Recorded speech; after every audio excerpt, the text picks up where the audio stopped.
Hello friends, today we will discuss combination of resistance. There are two type of combination of resistance, series combination of resistance and parallel combination of resistance. पहले अपन पढ़ेंगे यहाँ पर series combination of resistance.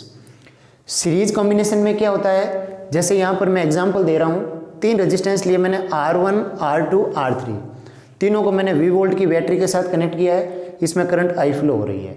तो series combination में हमेशा current की value same रहती है लेकिन पोटेंशियल डिफरेंट रहता है। तो अगर इस सर्किट के अंदर करंट I फ्लो हो रही है तो यहाँ करंट तो इन तीनों में सेम ही रहेगी लेकिन पोटेंशियल होगा वो डिफरेंट रहेगा। इस रेजिस्टेंस का पोटेंशियल V1 होगा, इसका V2 होगा, इसका V3 होगा। मैंने यहाँ पर तीन रेजिस्टेंस लिए हैं, तीनों को मैंने सीरीज में कनेक्ट किया है। किसके साथ? V वोल्ट की बैटरी के साथ। तो इस सर्किट के अंदर करंट I फ्लो हो रही है तो इस रेजिस्टेंस भी करंट आई जाएगी, इसमें भी आई जाएगी, इसमें भी आई जाएगी। पोटेंशियल इसका V1 होगा, इसका V2 होगा, इसका V3 होगा। तो इस बेसिस पे अपन सीरीज कॉम्बिनेशन की डेफिनेशन क्या दे सकते हैं? The combination of two or more than two resistance in which current is same but potential is different is called series combination of resistance. यानी रेजिस्टेंसों का ऐसा कॉम्बिनेशन जिसमें करंट तो हमेशा सेम रहे लेकिन पोटेंशियल डिफरेंट रहे, उसको अपन सीरीज कॉम्बिनेशन ऑफ रेजिस्टेंस कहते हैं। वापस समझ लेना डेफिनेशन, ये नोटबुक में लिख लेना। The combination of two or more than two resistance in which current is same but potential is different is called series combination of resistance. तो यहाँ जो पोटेंशियल होगा ना, इन तीनों पोटेंशियल का सम होगा V के बराबर होगा। इन तीनों को मैं ऐड करूंगा तो ये V के इक्वल आए। तो मैं यहाँ लिख सकता हूँ V equals to V1 plus V2 plus V3। अब पर्टिकुलर एक एक रेजिस्टेंस के लिए मैं ओम्स लॉ लगाऊंगा। ओम्स लॉ क्या कहता है? V equals to IR। Ohm's law कहता है V इक्वल्स टू IR। तो मैं पर्टिकुलर ये जो सिंगल रेजिस्टेंस है इसके लिए मैं ओम्स लॉ लगाऊंगा। तो V1 इक्वल्स टू क्या आ जाएगा? IR1। पर्टिकुलर इस रेजिस्टेंस के लिए अगर मैं ओम्स लॉ लगाऊं तो यहाँ क्या आ जाएगा? V1 equals to IR1। Second resistance के लिए मैं अगर ओम्स लॉ लगाऊं तो क्या आ जाएगा? V2 equals to IR2। मैं थर्ड रेजिस्टेंस है इसके लिए अगर ओम्स लॉ लगाऊं तो क्या आ जाएगा? V3 equals to IR3। तीनों की वैल्यू मैं यहाँ पुट करूंगा तो क्या आ जाएगा? V इक्वल्स टू यहाँ आ जाएगा IR1, यहाँ आ जाएगा IR2, यहाँ आ जाएगा IR3। I इसमें से कॉमन आ जाएगा तो अंदर क्या बचेगा? R1 plus R2 plus R3। I को नीचे ले आएंगे, V upon I equals to R1 plus R2 plus R3। तो यहाँ पीछे V अपॉन I किसके इक्वल होता है? ओम्स लॉ के according V upon I equals to होता है R। तो यहाँ R इक्वलेंट आ जाएगा R1 plus R2 plus R3। ये इक्विवेलेंट रेजिस्टेंस आ गया किसके लिए? सीरीज कॉम्बिनेशन के लिए। तो पूरा एक बार ये वापस समझ लेना। मैंने यहाँ तीन रेजिस्टेंस लिए हैं, R1, R2, R3, तीनों को V वोल्ट की बैटरी के साथ कनेक्ट किया है। करंट इसमें I फ्लो हो रही है। तो जब यहाँ पर सीरीज कॉम्बिनेशन में क्या होता है? करंट की वैल्यू सेम होती है, पोटेंशियल की वैल्यू डिफरेंट होती है। तो अगर यहाँ I करंट जा रही है तो इन तीनों के अंदर I करंट होगी। पोटेंशियल डिफरेंट होगा, इसका पोटेंशियल V1, इसका पोटेंशियल V2, इसका पोटेंशियल V3। तो टोटल पोटेंशियल किसके इक्वल होगा? इन तीनों के सम के इक्वल होगा। तो V equals to V1 plus V2 plus V3। अब पर्टिकुलर एक एक रेजिस्टेंस के लिए अपन ओम्स लॉ लगाएंगे। तो इस रेजिस्टेंस के लिए ओम्स लॉ लगाऊंगा तो V1 equals to IR1, second के लिए लगाऊंगा तो V2 equals to IR2, third के लिए लगाऊंगा तो V3 इक्वल्स टू IR3। तीनों की वैल्यू मैं यहाँ पुट कर दूंगा। I इसमें से कॉमन आ जाएगा तो R1 plus R2 plus R3। I नीचे आ जाएगा, V अपॉन I किसके? R के इक्वल होगा तो R equivalent equals to R1 plus R2 plus R3। यानी यहाँ इक्वलेंट रेजिस्टेंस सब रेजिस्टेंस के सम के इक्वल होगा। यानी सीरीज कॉम्बिनेशन में इन तीनों रेजिस्टेंस का जो इक्वलेंट आएगा इन तीनों के ऐड के इक्वल होगा। ठीक है, ये आ गया सीरीज कॉम्बिनेशन का। अब नेक्स्ट पॉइंट आएगा पैरेलल कॉम्बिनेशन ऑफ रेजिस्टेंस। तो देखना इसमें पैरेलल में यहाँ जितने भी रेजिस्टेंस होंगे वो सब यहाँ R, जैसे अगर यहाँ 4 रेजिस्टेंस होते थे यहाँ प्लस R4 आ जाता, 5 रेजिस्टेंस होते प्लस R5 होता, नहीं सभी का ऐड करेंगे यहाँ पर। नेक्स्ट पॉइंट आएगा पैरेलल कॉम्बिनेशन ऑफ रेजिस्टेंस। इसमें समझना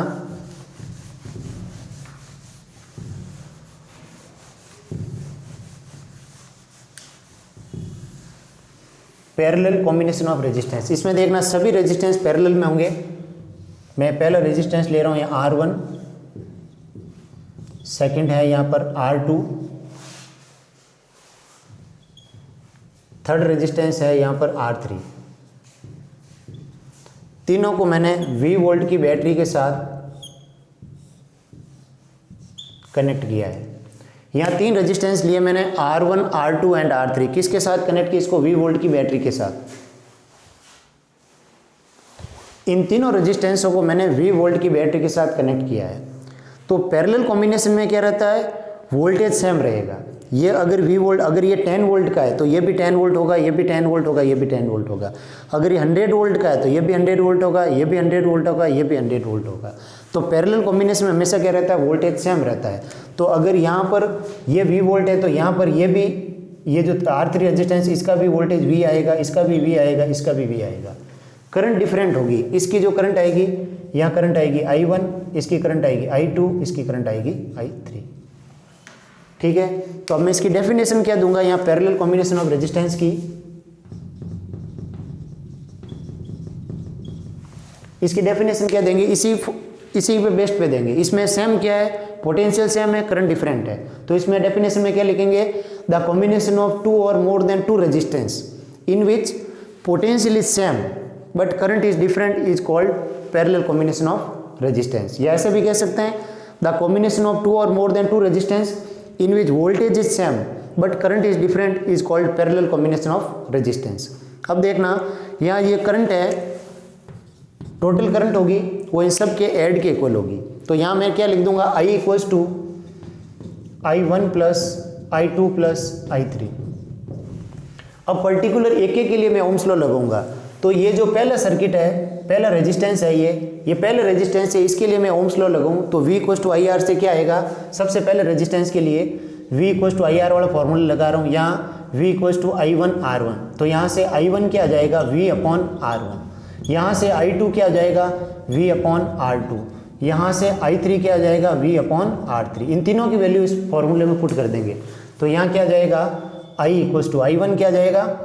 V अपॉन R1। I2 क्या आ जाएगा? V upon R2। I3 क्या आ जाएगा? V upon R3। V इसमें से ले लेंगे कॉमन, तो ब्रैकेट में आ जाएगा 1 upon R1 plus 1 upon R2 plus 1 upon R3।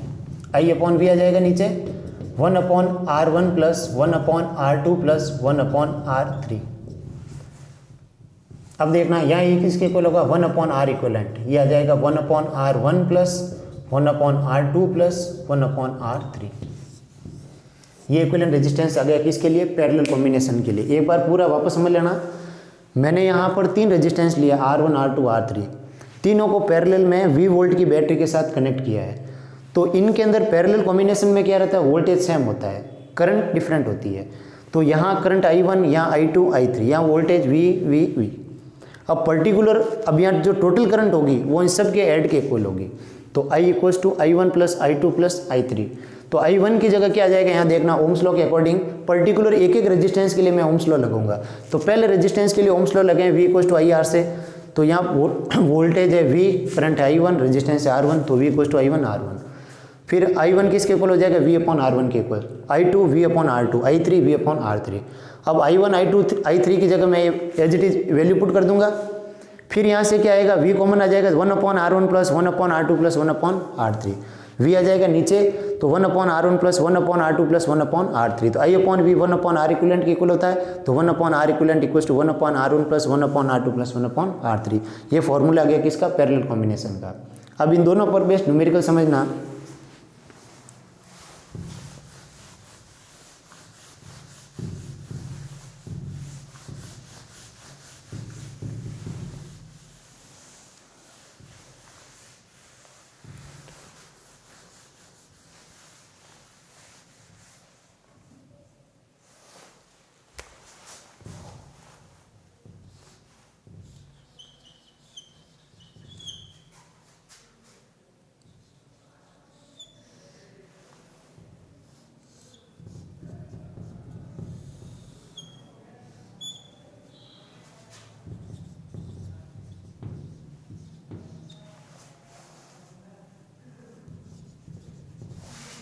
Numerical समझना।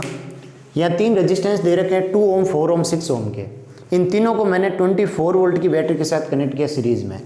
अब यहाँ पर पहला क्वेश्चन तो है कि इसका इक्विवेलेंट रेजिस्टेंस बताना है। फर्स्ट क्वेश्चन तो ये है R इक्विवेलेंट आपको फाइंड आउट करना है। सेकंड पूछा है टोटल करंट कितनी होगी, और थर्ड पूछा है ये तीनों रेजिस्टेंस है, इस रेजिस्टेंस का वोल्टेज कितना आएगा, इसका वोल्टेज कितना आएगा, इसका वोल्टेज कितना आएगा, यानी V1 ये भी फाइंड आउट करना है, V2 है ये भी फाइंड आउट करना है, V3 है ये भी फाइंड आउट करना है, तीनों को फाइंड आउट करना है। ठीक है, तो अपन पहले इक्विवेलेंट रेजिस्टेंस निकालेंगे। तो सिंपल फॉर्मूला है, इक्विवेलेंट रेजिस्टेंस का फॉर्मूला क्या होता है, R equivalent equals to R1 plus R2 plus R3, तीनों को ऐड कर देंगे 2 प्लस 4 प्लस 6, R इक्विवेलेंट क्या आ जाएगा 12 ओम। ये इक्विवेलेंट रेजिस्टेंस आ गया। इक्विवेलेंट रेजिस्टेंस का मतलब क्या होगा, इन तीनों रेजिस्टेंस को हटा के एक 12 ओम का रेजिस्टेंस कनेक्ट कर सकता हूँ। इसका मतलब ये हुआ, यानी मैं ये भी लिख सकता हूँ यहाँ पर इन तीनों को हटा करके यहाँ 12 ओम का एक रेजिस्टेंस कनेक्ट कर दूँ कितने वोल्ट की बैटरी के साथ, 24 वोल्ट की बैटरी के साथ। दोनों एक ही बात है, मैं यहाँ पर 12 ओम का रेजिस्टेंस है 24 वोल्ट की बैटरी के साथ यहाँ पर कनेक्ट कर रहा हूँ। ठीक है, तो अब देखना, अब यहाँ ओम्स लॉ के अकॉर्डिंग अब करंट निकालेंगे। इक्विवेलेंट रेजिस्टेंस निकल गया, फाइंड आउट हो गया, ये तो सिंपल फॉर्मूले से ही हो जाएगा। अब करंट निकालनी है, तो करंट ओम्स लॉ के according V equals to I R, V कितना दिया है 24, तो मैं यहाँ लिख दूंगा 24 इक्वल्स टू, करंट कितनी है निकालनी है, रेजिस्टेंस कितना है इक्विवेलेंट 12 ओम, तो यहाँ करंट कितनी आ जाएगी, I इक्वल्स टू 24/12, यानी कितनी आ जाएगी 2 एम्पियर। करंट आ गई अपने 2 एम्पियर। मैंने तुम्हें बताया था सीरीज में हमेशा करंट सेम होती है। अब यहाँ जो करंट फ्लो हो रही है वो है 2 एम्पियर, तो इसमें भी करंट 2 एम्पियर ही फ्लो होगी, इसमें भी 2 एम्पियर ही फ्लो होगी, इसमें भी 2 एम्पियर ही फ्लो होगी। तीनों के अंदर जो करंट फ्लो होगी वो सेम होगी, इसमें भी 2 एम्पियर, इसमें भी 2 एम्पियर, इसमें भी 2 एम्पियर।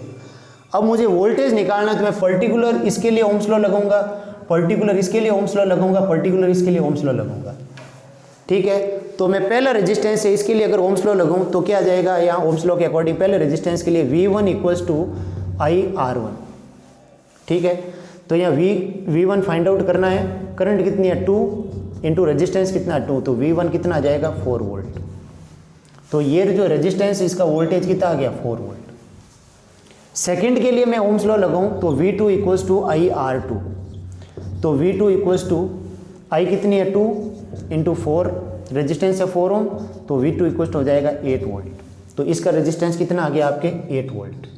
थर्ड रेजिस्टेंस के लिए मैं ओम्स लॉ लगाऊं, यहाँ पर V3 इक्वल्स टू IR3, तो V3 इक्वल्स टू करंट है यहाँ पर कितनी 2 एम्पियर, रेजिस्टेंस है 6, तो V3 आ जाएगा आपके 12 वोल्ट, यानी यहाँ का वोल्टेज कितना आ गया 12। ये आ गया 4 वोल्टेज, ये आ गया 8 वोल्टेज, ये आ गया कितना 12 वोल्टेज। तो हर एक रेजिस्टेंस का वोल्टेज आ गया, करंट आ गई, इक्विवेलेंट रेजिस्टेंस आ गया, टोटल करंट आ गई, सब फाइंड आउट हो गए। नोट कर लेना आप लोग। नेक्स्ट न्यूमेरिकल देखना, पैरेलल कॉम्बिनेशन पर बेस्ड है। 6 ओम 3 ओम 2 ओम ये 12 वोल्ट की बैटरी के साथ कनेक्ट है। ठीक है, और इनका क्या फाइंड आउट करना है, एक तो इक्विवेलेंट रेजिस्टेंस बताना है कि कितना होगा, सेकेंड करंट है वो कितनी होगी, और ये जो रेजिस्टेंस दिए हुए हैं इनमें हर एक रेजिस्टेंस का वोल्टेज कितना होगा वो भी फाइंड आउट करना है। तो पैरेलल में तो इजी है, देखो ये 12 वोल्टेज का है, तो पैरेलल में हमेशा वोल्टेज सेम है। अगर ये 12 वोल्ट है तो ये भी 12 होगा, ये भी 12 होगा, ये भी 12 होगा, सभी का वोल्टेज सेम होगा। यानी ये 12 आ गया तो फिक्स है, ये भी 12 वोल्टेज होगा, ये भी 12 वोल्टेज होगा, ये भी 12 वोल्टेज होगा, ये तो फिक्स है। देखो वोल्टेज आ गए। अब देखना करंट की मैं बात करूं तो करंट के अंदर देखना, अब पर्टिकुलर में एक के लिए ओम्स लॉ लगाऊंगा, मैं इसके लिए अलग से ओम्स लॉ लगाऊंगा, इसके लिए अलग से ओम्स लॉ लगाऊंगा, इसके लिए मैं अलग से ओम्स लॉ लगाऊंगा, तीनों के लिए अलग अलग मैं ओम्स लॉ लगाऊंगा।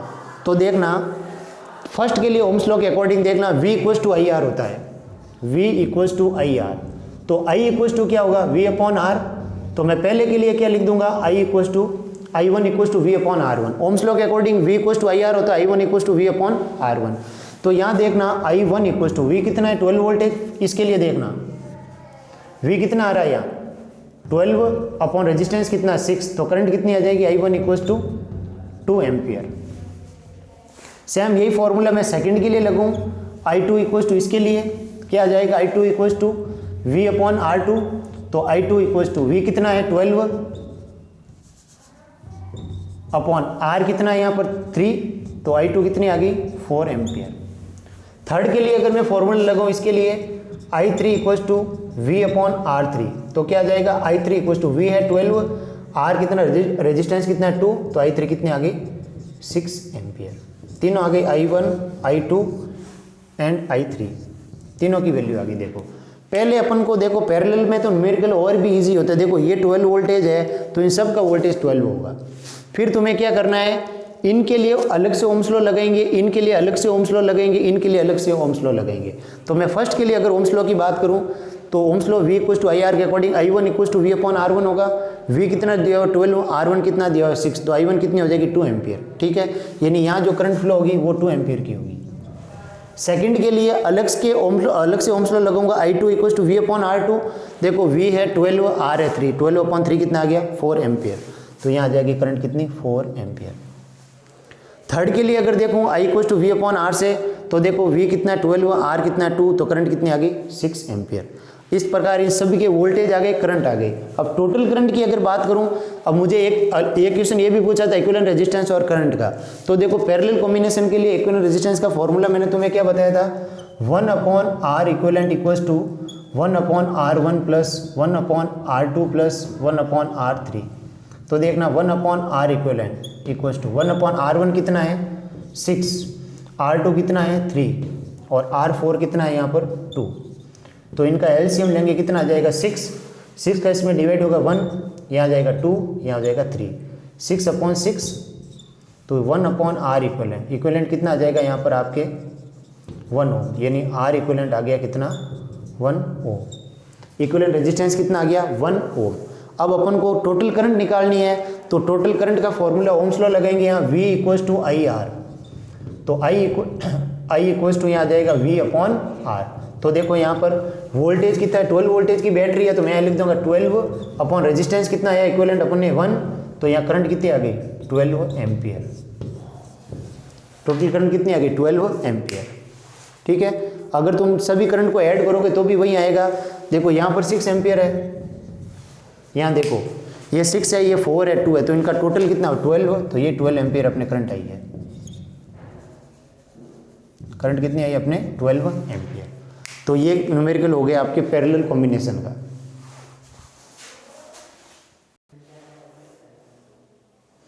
अगले क्वेश्चन में देखना, ये सर्किट डायग्राम दिया हुआ है आपको 10 ओम 40 ओम 30 ओम 20 ओम एंड 60 ओम। इनका एक तो इक्विवेलेंट रेजिस्टेंस निकालना है और सेकंड इनमें जो टोटल करंट है उसकी वैल्यू बतानी है। ठीक है, इस सर्किट डायग्राम में क्वेश्चन में क्या पूछा है, एक तो इक्विवेलेंट रेजिस्टेंस और एक टोटल करंट। तो देखना, अगर तुम्हें एग्जाम में बड़ा डायग्राम दिया हुआ जिसमें बहुत सारे रेजिस्टेंस दिए हुए हो सीरीज पैरेलल सब में, उसके अंदर क्या करना है, स्टेप बाय स्टेप उसको सॉल्व करना है। अगर एग्जाम में तुम्हें ये तो इतने दिए और भी कोई दिए हुए तुम्हें उसमें सीरीज पैरेलल सब कॉम्बिनेशन मिलेगा, तो उनको क्या करना है, एक एक सर्किट को सॉल्व करना है। कैसे करेंगे देखना, सबसे पहले तो ये दोनों किस में पैरेलल में, तो पहले इन दोनों पैरेलल फार्मूला लगाएंगे इन दोनों के लिए।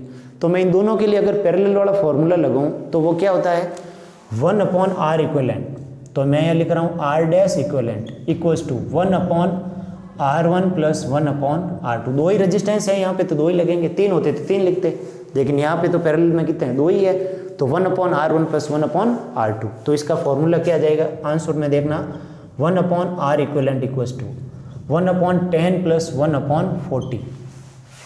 इसका एलसीएम लेंगे 4 plus 1 upon R equivalent, R dash ले रहा हूँ यहाँ पे ध्यान रखना, 1 upon R dash equivalent equals to 5 upon 40, 1 upon 8 आएगा, यानी R इक्विवेलेंट कितना आ गया आपके 8।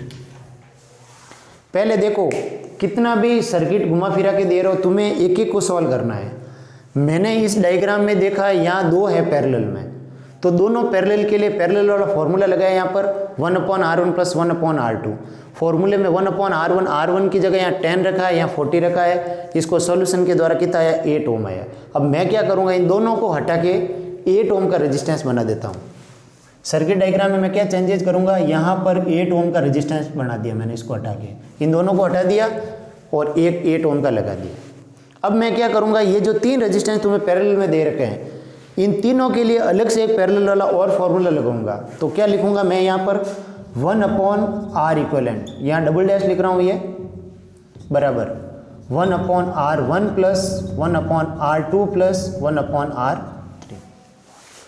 R1 की जगह 30, 20 और 16 तीनों की वैल्यू रख देंगे तो देखो 1/30 प्लस 1/20 प्लस 1/60, तो 1/R इक्वलेंट। ठीक है, इन तीनों का एलसीएम कितना आ जाएगा 60, 30 का 60 में डिवाइड होगा 2, यह आ जाएगा 3, यह आ जाएगा 1, टोटल कितना आ जाएगा 1/R इक्वलेंट। यहाँ 5/60 कितना आ जाएगा 12, देखना इसमें ये 10 आ जाएगा। 1/R इक्वलेंट इक्वल टू कितना आ जाएगा 6/60। तो यहाँ दूसरा R डबल डैश इक्वलेंट आया, वो कितना आया यहाँ R double dash equivalent equal to कितना आया आपके 10 आएगा ये, यानी 10 ओम, ये आ जाएगा 8 ओम। ध्यान रखना मैंने इन तीनों के लिए पैरेलल वाला फॉर्मूला लगाया, इसमें एक बार वापस समझ लेना ढंग से इसको देखना। सबसे पहले मैं क्या करूँगा, ये दो पैरेलल में है तो मैं क्या करूँगा, इन दोनों के लिए पैरेलल वाला फॉर्मूला लगाया मैंने, कौन सा 1/R equivalent R dash equivalent equal to 1/R1 plus 1/R2। इन दोनों का इक्वलेंट क्या है अपने 8 ओम। ठीक है, ये पहले वाले का है। सेकंड तीनों ही पैरेलल में, अब मैंने 8 ओम का क्या किया, इन दोनों को हटा के 8 ओम का रेजिस्टेंस रख दिया। अब ये तीनों ही पैरेलल में, तो इन तीनों के लिए पैरेलल वाला फॉर्मूला लगाएंगे, कौन सा 1/R1 plus 1/R2 plus 1/R3। तो क्या आ जाएगा 1/R इक्वलेंट इक्वल टू 1/30, 1/20, 1/60। ये कैलकुलेशन करेंगे तो यहाँ R इक्वलेंट कितना आएगा आपके 10 ओम, तो ये दूसरे का आ गया 10 ओम। अब इन तीनों को हटा के मैं 10 ओम का ही एक रेजिस्टेंस रख दूंगा यहाँ पर। मैं क्या करूँगा, यहाँ 10 ओम का एक ही रेजिस्टेंस लगा दूंगा, ये 10 ओम। ठीक है, अब देखना ये बैटरी के साथ कनेक्ट है। अब ये देखो, अब ये सर्किट डायग्राम में देखना, ये पैरेलल में नहीं सीरीज में है। ये बैटरी को मैंने यहाँ लगाया है, इसका कनेक्शन बिल्कुल सीरीज में जा रहा है। पैरेलल में कब होता है, ये दोनों ही पॉजिटिव से कनेक्ट होंगे, ये दोनों ही नेगेटिव से कनेक्ट होते हैं, तब पैरेलल में होता है। पैरेलल के अंदर देखना, ये दोनों एंड एक से है, इधर से दोनों एंड इस सिरे से, इधर से दोनों एंड यहाँ है, इधर से दोनों एंड यहाँ है, यानी यहाँ पर इनके जो है ना दोनों ही एंड पॉजिटिव से, दोनों ही एंड नेगेटिव से होते हैं, तो ही पैरेलल में होते हैं। लेकिन अभी ये किस में, सीरीज में। सीरीज का फॉर्मूला क्या होता है, R equivalent equals to R1 plus R2। तो यहाँ दोनों ही सीरीज में हो गए, तो 8 प्लस 10, यानी R इक्वलेंट कितना आ गया आपके 18 ओम। अब क्या करेंगे, इन दोनों को हटा के एक ही रेजिस्टेंस रख देंगे यहाँ पर, सिर्फ कितने का 18 ओम का, और इसको मैंने बैटरी से कनेक्ट कर दिया है।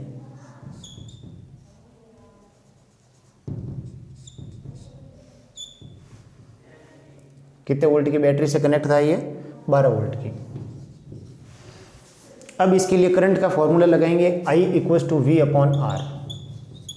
तो V कितना है 12, R कितना है 18, 2/3। तो करंट कितनी आ जाएगी 0.6 एम्पियर। ये आ गया आपके आंसर, रेजिस्टेंस और दोनों ही। पूरा एक बार वापस समझ लेना। पहले मैंने इन दोनों का इक्विवेलेंट रेजिस्टेंस निकाला, इन दोनों को हटा के 8 ओम कर दिया। फिर मैंने इन तीनों का इक्विवेलेंट रेजिस्टेंस निकाला, इन तीनों को हटा के एक रेजिस्टेंस कर दिया। अब यहाँ कन्फ्यूजन ज़्यादा यहाँ होती है कि पैरेलल दिख रहे हैं, पैरेलल में है नहीं है, क्योंकि पैरेलल की कंडीशन होती है अगर ये दोनों के एक टर्मिनल पॉजिटिव से जरा दोनों का सेम टर्मिनल नेगेटिव से, तो पैरेलल। पैरेलल का डायग्राम कैसा बनता है इसका, अगर पैरेलल का डायग्राम कैसे बनेगा, ये 8 ओम और ये 10 ओम। अब अगर मैं बैटरी से कनेक्ट करूं तो ये पैरेलल में होता है। पैरेलल कंडीशन ये होती है दोनों के एंड पॉजिटिव से, दोनों के एंड नेगेटिव से, तब ये पैरेलल होता है। लेकिन यहाँ दोनों ही सीरीज में कनेक्ट है, तो इनका इक्विवेलेंट 18 आ गया। अब सबको हटा के 18 रख दिया। अब I = V/R वाला फॉर्मूला लगे तो करंट कितनी आ जाएगी 0.6 एम्पियर।